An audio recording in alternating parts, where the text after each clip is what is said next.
Сәлем, мен болашақ миллионерлерім, сәлем менің арнамның сүйікті көрермендері.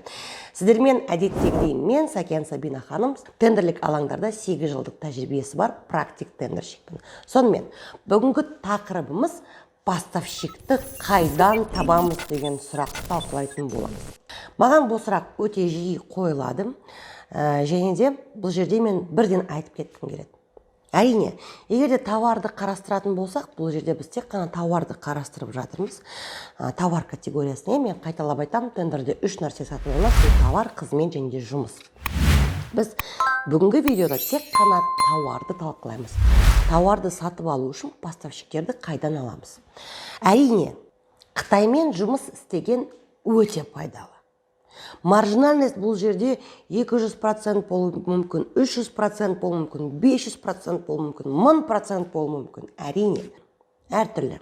Қытаймен жұмыс істеген өте пайдалы. Бірақ қазір емес. Негізі біздер Қытаймен жұмыс істейміз, бізде Қытайда заводтармен де таныстығымыз бар, бізде негізі Қытайдағы қай жақтан нені сатып алуға болады біздер білеміз, логистикалық компаниямыз да бар. Бірақ дәл қазіргі таңда өкінішке орай Қытайдан тауар өте бір уақытында келмейді. 1 айда келеді, болмаса 2 айда келеді. Ал тендерде байқасаңыздар, бұл жерде егер де сіз тендерді қарап жүрген болсаңыздар, көбінесе доставка 15 күннің ішінде, болмаса 30 күннің ішінде болады. Егер де сіз Қытаймен мен көбірек пайда тапқым келеді, Қытаймен жұмыс істегім келеді, 300% маржа тапқым келеді деп ойланып отырып Қытайға заказ беріп, бірақ тауарыңыз уақытылы келмеген жағдайда, бұл жерде мен айтамын ғой, тендер бұл ойыншық емес. Тендерлік алаңдарда жауапкершілік өте жоғары деңгейде болу керек. Демек, сіздің тауарыңыз уақытылы келу керек, уақытылы өткізуіңіз керек. Егер де тауарды уақытылы өткізбесеңіз, заказчик сізді реестр недобросовестных поставщиков деген тізім бар. Сол жаққа жіберу мүмкін. Сіздер 12 айға сіздің компанияңыз блокқа түседі, бұл сот арқылы да болады.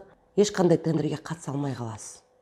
Сондықтан да үйтіп тәуекелге барудың қажеті жоқ. Әзірше Қытаймен жұмыс істеген ерте. Әрине пайдалы, бірақ ерте. Енді біз поставщикті қайдан аламыз десеңіздер, онда біріншіден поставщикті Қазақстаннан іздеу керек. Осы Қазақстандағы тауарларды қарастыру керек. Содан кейін под заказ келетін тауарларды алмау керек. Дәл қазір Қазақстанда бар нәрсені сату керек. Мейлі оның маржинальности кішкене төмендірек болсын, 30% болсын, 50% болсын, ары кетсе 100% болсын жақсы. Қытайдағы сияқты емес мәселен, бағалары. Бірақ сіздер ешқандай рискқа бармайсыз, тәуекелге бармайсыз. Бар затты барып сатасыз. Болды, арасындағы пайдасын қалтаңызға саласыздар. Негізі мен тендерлік алаңдарда жұмыс істегеніме 8-ші жыл болды. Бізде әрине өзіміздің поставщиктер тізіміміз бар. Біз бұл тізіммен бөлісуге дайынбыз, бірақ бұл тізімді біздің шәкірттер ғана ала алады. Егер де сізде біздің курсты оқып, кез келген тендерді парасыз, танысыз, көкесіз ұтып алғыңыз келсе, үйренгіңіз келсе, онда біздің курсқа тіркеліңіздер. Бұл видеоның астындағы сілтеме бойынша өтіңіздер. Поставщиктер тізімін біз сіздерге беретін боламыз, бөлісетін боламыз.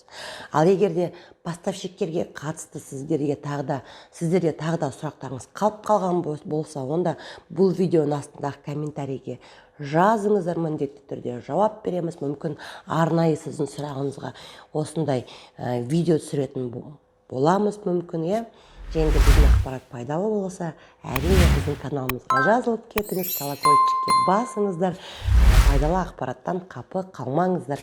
Кездескенше әрекетке берекет. Әрекеттің түбі нәтиже, нәтиженің түбі береке. Әрекет жасаңыздар, кездескенше.